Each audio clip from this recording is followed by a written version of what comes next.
নমস্কার বন্ধুরা, আজ আবার একটা ভিডিও নিয়ে হাজির আপনাদের সঙ্গে। আপনাদের বন্ধু ঋষিকেশ। ইস্টবেঙ্গলের বিদেশি কবে আসবে, মোহামেডান কেন জামশেদপুর থেকে খেলবে, এই সমস্ত নিয়ে আমার আজকের এই ভিডিও। তো ভিডিও শুরুতে বলি, আজকে বাংলার ম্যাচ রয়েছে সন্তোষ ট্রফিতে। বাংলা দল খেলতে নামছে, তারা তামিলনাড়ুর বিরুদ্ধে খেলতে নামছে। পরপর 3টে ম্যাচে জয় পেয়ে কোয়ার্টার ফাইনালে ইতিমধ্যে পৌঁছে গিয়েছে, কিন্তু গ্রুপ লিগের ম্যাচগুলোতে কোনোভাবেই হালকাভাবে নিতে নারাজ সঞ্জয় সেন। তবে আজকের ম্যাচটাও কিন্তু সঞ্জয় সেন জানেন যথেষ্ট টাফ হবে, কিছুটা পরীক্ষা নিরীক্ষা তিনি করতে পারেন, তার বেশ কিছু প্লেয়ারকে তিনি বিশ্রামও দিতে পারেন। ইতিমধ্যেই গতকালও বিশ্রাম দেওয়া হয়েছিল প্র্যাকটিস থেকে, যেহেতু টানা ম্যাচ খেলে যাচ্ছে এবং গ্যাপও দুটো ম্যাচের মাঝখানে খুবই কম।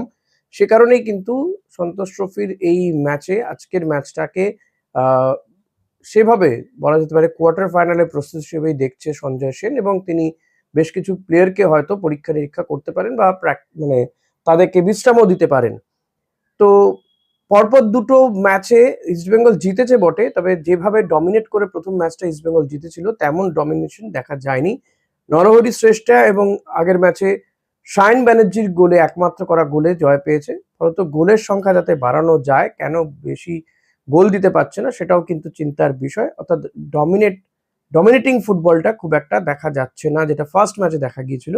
তো সেই দিকটাও সঞ্জয় সেন জোর দিতে পারেন। তবে জয় তো জয়ই হয়, একটা গোলের জয়ই জয়, আর 4টে গোলের জয়ের মধ্যে ফারাক তো কিছু নেই, জয়ই পাবে সে। তো এই মুহূর্তে কিন্তু দুটো গ্রুপেই যদি দেখা যায়, একদিকে কেরালা, অপরদিকে বাংলা, গতবারের চ্যাম্পিয়ন এবং রানার দুটো টিমই কিন্তু গ্রুপে এই মুহূর্তে টপ করছে। তো আজকে তামিলনাড়ুর বিরুদ্ধে কি হয়, নিঃসন্দেহে জেতার জন্যই ঝাঁপাবেন সঞ্জয় সেনের ছেলেরা, সেটার ভুলে রাখার অপেক্ষা রাখে না। মোহামেডানের ম্যাচ কেন আইএসএল এ দেখা যাচ্ছে যে জামশেদপুর থেকে দেওয়া হচ্ছে, কারণ মোহামেডান তারা কিশোর ভারতীকে হোম গ্রাউন্ড ভেবে খেলতে চেয়েছিল, হোম গ্রাউন্ড করে, কিন্তু এখনো সরকারি স্তরে এটা কনফার্ম হয়নি। সরকারের পক্ষ থেকে এ ব্যাপারে গ্রিন সিগন্যাল পাওয়া যায়নি। সরকারের সঙ্গে কথা বলা হচ্ছে, যেহেতু ক্রীড়ামন্ত্রী এখন আর অরূপ বিশ্বাস নেই, ফলত সেই জায়গায় মুখ্যমন্ত্রী তিনি এই দপ্তর তার হাতে রেখেছেন। তো মুখ্যমন্ত্রীর পরিবর্তে এক্ষেত্রে প্রিন্সিপাল সেক্রেটারি তিনি দেখছেন গোটা বিষয়টি, তো তার সঙ্গে কথাবার্তা চালাচ্ছে মোহামেডানের কর্তারা। তবে এখনো পর্যন্ত কনফার্মই হয়নি, এবং এই অবস্থাতেই কিন্তু তারা এআইএফএফ কে জানিয়েছিল। এআইএফএফ সিদ্ধান্ত নিয়েছে যে তাদেরকে জামশেদপুর থেকে খেলতে হবে। এর মধ্যে যদি কিছু হয়ে যায় তাহলে হয়তো ভেন্যুটা চেঞ্জও হতে পারে, আদারওয়াইজ তাদেরকে জামশেদপুর থেকে কিন্তু খেলতে হবে, যেটা জামশেদপুরেরও হোম গ্রাউন্ড। অপরদিকে দিল্লি এবং পাঞ্জাব, তারা দিল্লির জওহরলাল নেহরু স্টেডিয়াম, সেখানে তারা দুটো টিমেরই হোম গ্রাউন্ড, সেখান থেকে খেলবে তারা।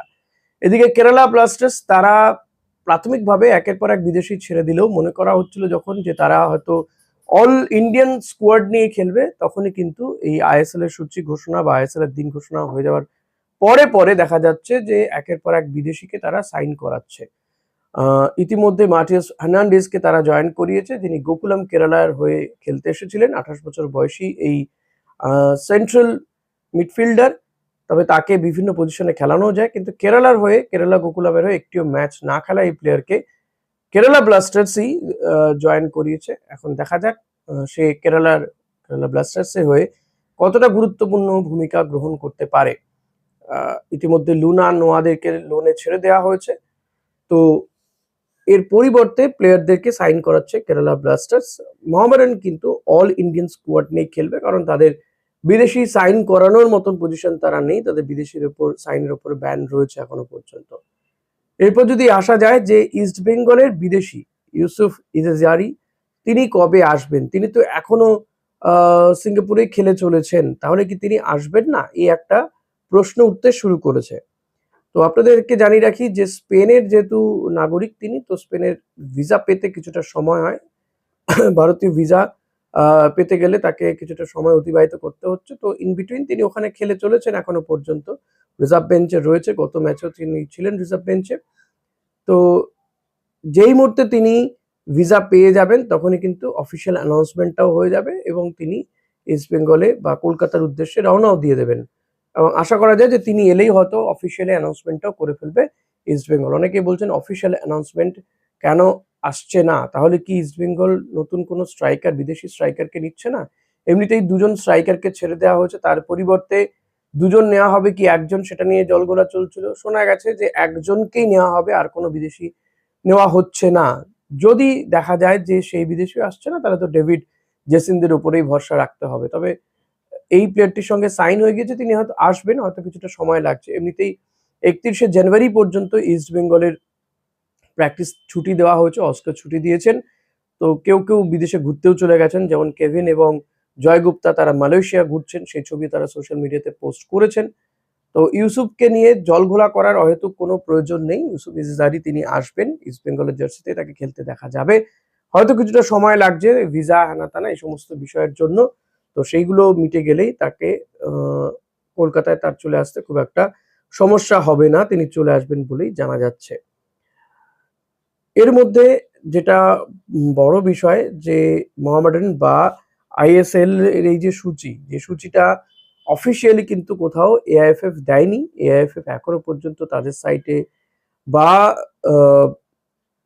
মানে কি বলবো, আইএসএল ইন্ডিয়ান সুপার লিগের সাইটে কোথাও কিন্তু এই সূচিটা দেওয়া হয়নি, ফিক্সচারটা দেওয়া হয়নি। টেন্টেটিভ একটা সূচি কিন্তু কেউ কেউ পেয়ে গিয়েছেন, সেখান থেকে এটা লিক হয়ে গিয়েছে। আমার প্রশ্ন, কি করে লিক হলো? দুই, এএফএফ যদি এটাকেই কনফার্ম করে, তাহলে এখনো পর্যন্ত কেন তারা তাদের সাইটে এটা দিচ্ছে না?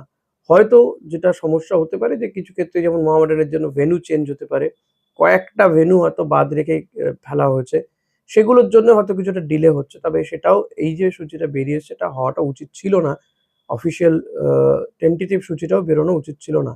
যাই হোক, তো আশা করব যে আর ১-২ দিনের মধ্যেই হয়তো এআইএফএফ তারা তাদের অফিসিয়াল সাইটে এই সূচিটা প্রকাশ করবে। লেটস সি কবে প্রকাশ করে এবং সেখানে কিছু চেঞ্জেস আসে কিনা। চেঞ্জ যদি আসে তো অতি অবশ্যই আপনাদেরকে সেটাও জানাবো যে নিঃসন্দেহে কি কি পরিবর্তন হয়েছে। তবে আমিও এই যে টেন্টেটিভ সূচি বলেই কিন্তু দিতে অনেকটা দেরি করেছিলাম, কারণ আমিও ওয়েট করছিলাম যে আদপে তারা দেয় কি দেয় না, অফিসিয়ালি এটা অ্যানাউন্সমেন্ট হয় কি হয় না, সেদিকে একটু অপেক্ষা করছিলাম। তো শেষমেশ দেখা গেল অনেকক্ষণ অপেক্ষা করার পরও দেয়নি। তাই এই সূচি আমিও পাবলিশ করে দিয়েছি, তো আপনারা দেখে নিতে পারেন। ইস্ট বেঙ্গলের খেলা কবে, মোহনবাগানের খেলা কবে, আমার একটা ভিডিওতে দেওয়া রয়েছে, এর আগের ভিডিওতেই দিয়েছিলাম।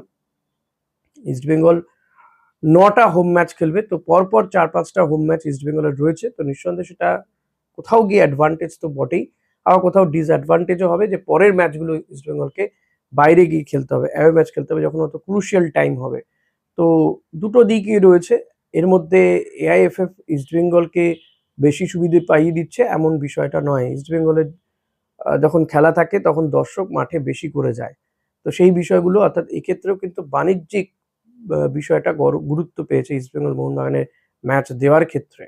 কারণ কোন টিমের ম্যাচ দেখতে মানুষ বেশি যাবে সেটাও তো একটা বিষয়। আর এবার যেহেতু ডাবল লেগ হচ্ছে না, সিঙ্গেল লেগ টুর্নামেন্ট, তো ফলত আমার মনে হয় এআইএফএফ এর মাথাতে সেগুলো কাজ করেছে। সেই কারণেই এইভাবেই তারা ম্যাচ ফেলেছে। এর মধ্যে কাউকে বাড়তি সুবিধা পাইয়ে দেওয়ার কোনো বিষয় আছে বলে তো আমার মনে হয় না।